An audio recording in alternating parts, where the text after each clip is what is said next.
नमस्ते बच्चों, मैं राहुल त्यागी, आपका विषय अध्यापक कक्षा 9 हिंदी विषय चल रहा है, जिसमें अब हम काव्य को लेकर चलेंगे।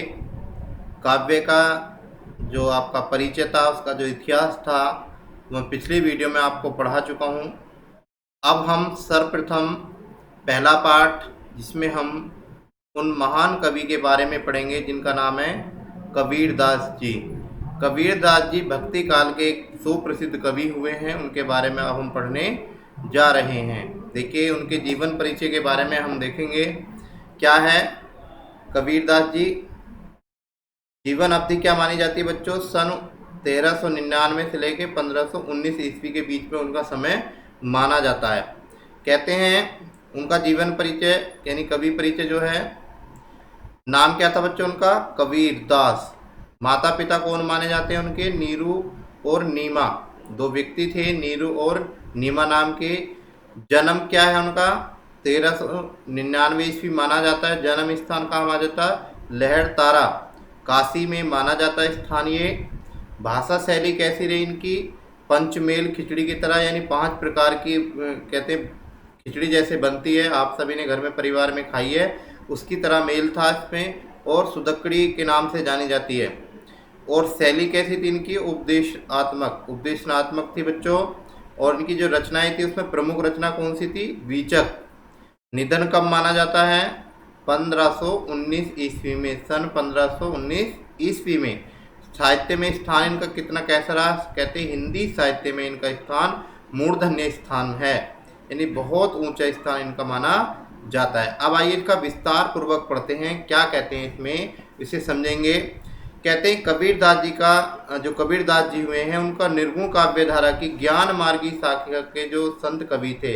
अभी आपने जो पीछे इंट्रोडक्शन पढ़ रहे थे, जिसमें हम गद्य का परिचय पढ़ रहे थे, इतिहास पढ़ रहे थे, उसमें आपने पढ़ा था कि जो शाखाएं होती हैं, एक ज्ञानमयी शाखा, एक आपकी निर्गुण शाखा, एक सगुण शाखा, 2 शाखाओं का जो नाम आया, उसमें से इनको काव्य धारा का ज्ञान मार्गी शाखा के संत कवि के रूप में माना जाता है।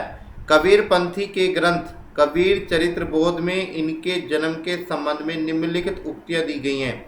एक कबीर पंथी जो ग्रंथ हुआ है, उसमें इनके बारे में, इनके चरित्र के बारे में, इनके जन्म के बारे में बहुत सारी उक्तियां दी गई हैं, निम्नलिखित उक्तियां दी गई। उनमें कौन सी उक्ति है? देखिए क्या उक्ति कही है, क्या बात कही है, कैसे उनके जन्म के बारे में कहा जा रहा है।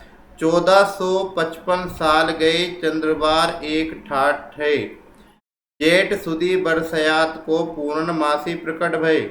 कहते हैं बच्चों, इनके जन्म के बारे में क्या कहा जाता है कि 1455 यानी संवत 1456 अर्थात सोमवार का दिन माना जाता है कि सोमवार का दिन था। 1456 संवत्सर था। उसे अगर हम सन में कहें तो जिसका नाम है 1399 ईस्वी।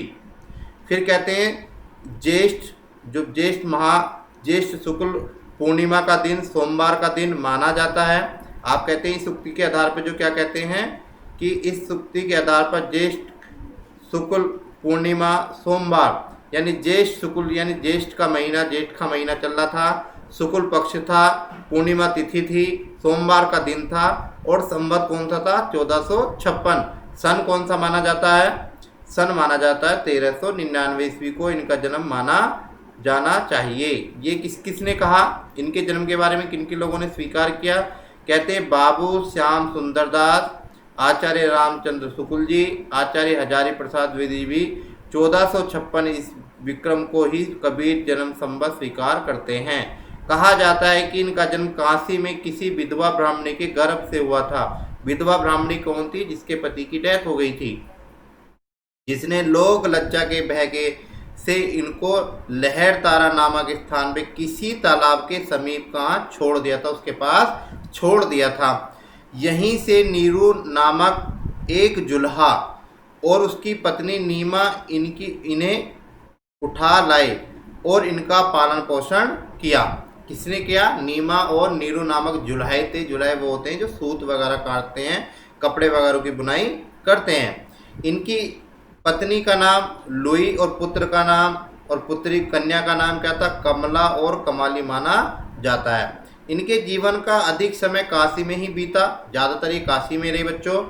इस अंधविश्वास को दूर करने के लिए काशी से मृत्यु होने से स्वर्ग मिलता है। कहते हैं बच्चों, उन्होंने कोई एक बात सुन रखी थी कि एक अंधविश्वास सुन रखा था, जो काशी में लोग रहते हैं उन्हें क्या होता है, स्वर्ग मिलता है। यह अंतिम समय काशी छोड़कर मगध गोरखपुर से लगभग 40 किलोमीटर दूर चले गए। वहां इन्होंने क्या किया, अपना शरीर छोड़ दिया, यानी इनकी मृत्यु वहां पर हो गई।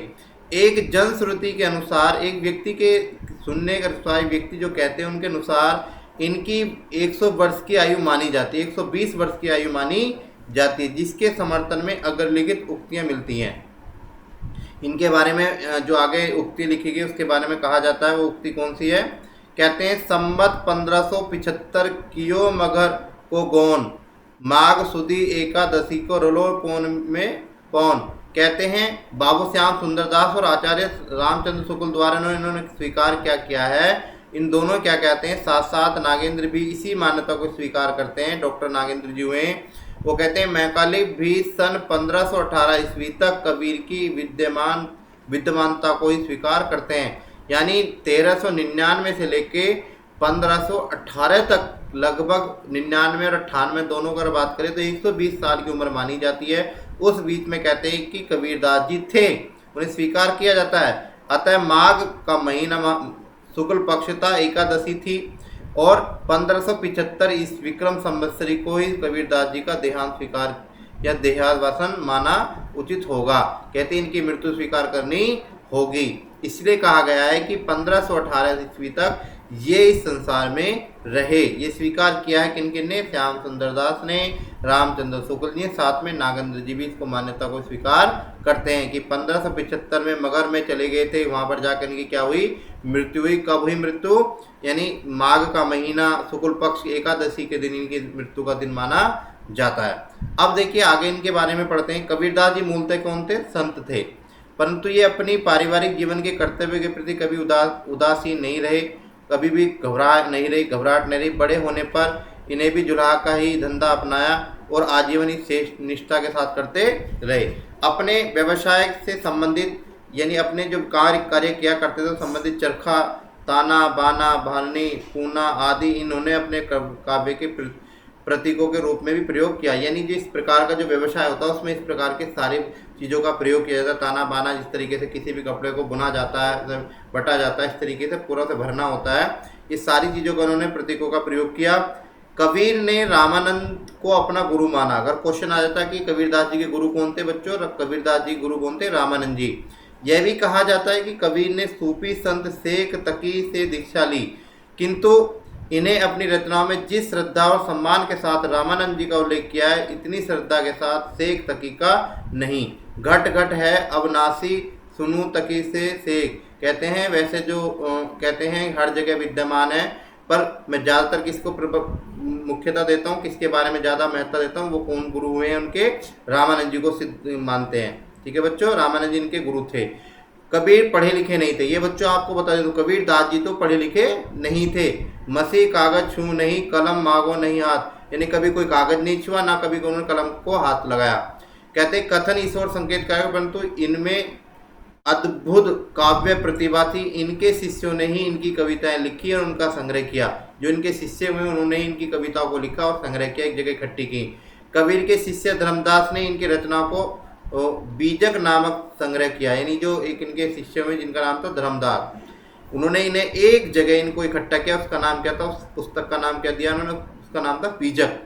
कबीर की संपूर्ण रचनाओं का संकलन बाबू श्याम सुंदरदास ने कबीर ग्रंथावली नामक में किया है, जो नागरी प्रचारणी सभा काशी द्वारा प्रकाशित होती है। बच्चों, कबीर दास जी की जितनी भी आज तक रचनाएं हुई हैं, जितनी भी उनकी चीजें लिखी गई हैं, उन सभी का संकलन कहाँ मिलेगा, कबीर ग्रंथावली में।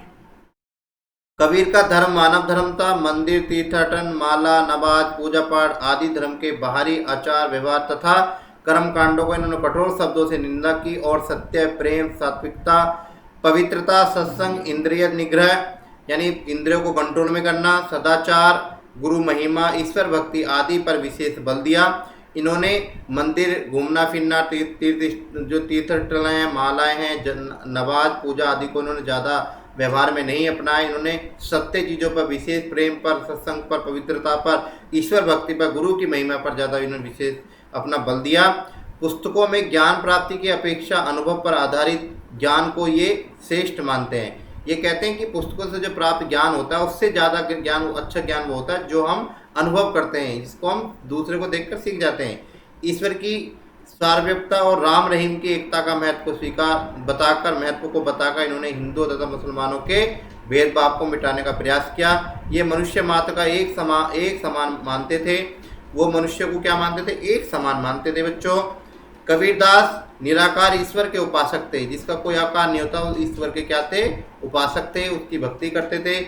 इसके इस प्रेम में दाम्पत्य भाव भी दिखने को मिलता है, जो सूफी संतों का प्रभाव प्रतीक होता है। कबीर नाथ पंथों के भी संपर्क में आए थे, अतः इनकी रचना में विभिन्न विचारधारकों का भी प्रभाव दिखाई पड़ता है। यानी कहते हैं जो उस प्रकार के कवि हुए जो नाथपंथी हुए, उनके साथ भी संपर्क में आ गए थे, इसलिए उन कवियों का भी इनका विचारधारा में इनका प्रभाव मिलता है। कबीर की धार्मिक विचार बहुत ही उदार थे। इन्होंने विभिन्न धर्मों के कुरीतियों तथा संकीर्णताओं का विरोध किया और उनके श्रेष्ठकर तत्वों को ग्रहण किया। इस प्रकार से इन्होंने ये कार्य किया। कबीर की रचना में 3 रूप मिलते हैं। कबीर की रचना में काव्य के क्यों होते हैं? 3 रूप मिलते हैं। 3 रूप वो कौन कौन से हैं? जिसे कहते हैं नंबर 1 साखी, रमैनी और सबद। साखी दोहों में होती है, आप सभी जानते हैं दोहे कैसे, जिसमें अभी हम पढ़ेंगे कि सतगुरु सु हमसे रीजे काहे का प्रसंग। ठीक है बच्चों, इस तरीके से हम पढ़ने जाएंगे। इसी का चैप्टर जो हम पढ़ने वाले हैं। और रमैनी क्या थी? चौपाइयों में थी। चौपाई कैसे होती है? मंगले भवनीय मंगली हारी, द्रव्यों से दशरथ आजरे बिहारी। इस प्रकार से चौपाइयों का भी प्रयोग किया जाता है बच्चों। और जो शब्द होता है वो पदों में होता है। पदों का मतलब बहुत बड़ी बड़ी कविताओं के रूप में उन्हें प्रस्तुत किया जाता है।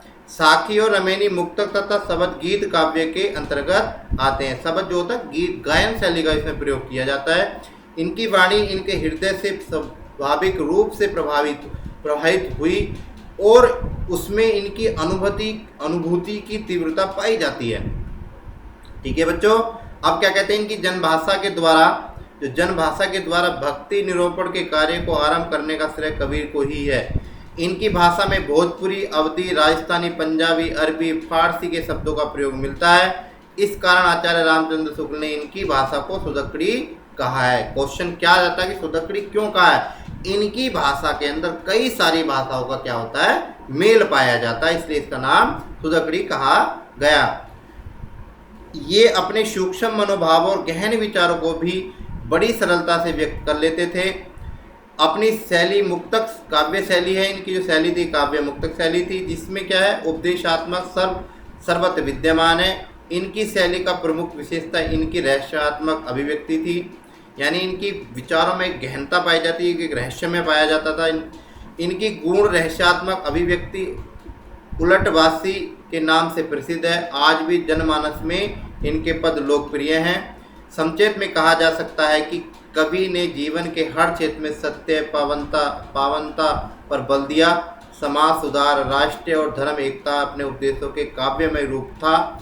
उनकी समकालीन और परवर्ती सभी संत कवियों ने उनकी वाणी का अनुसरण किया। निश्चय ही ज्ञान मार्गी संत कबीरदास जी का हिंदी साहित्य में क्या रहा बच्चों? मूर्धन्य स्थान रहा, यानी बहुत ऊंचा स्थान रहा। इस प्रकार से बच्चों इन्होंने अपनी जीवन परिचय में अपनी सारी बातों को प्रस्तुत किया है। इस प्रकार से जन्म उनका कब माना जाता है? 1399। मृत्यु कब मानी जाती है उनकी? 1500 आसपास, 1500 लगभग 1518 में इनकी मृत्यु मानी जाती है। इसलिए बच्चों आपको इनके जीवन परिचय को बड़े ध्यानपूर्वक समझना है, पढ़ना है और याद करना है। धन्यवाद।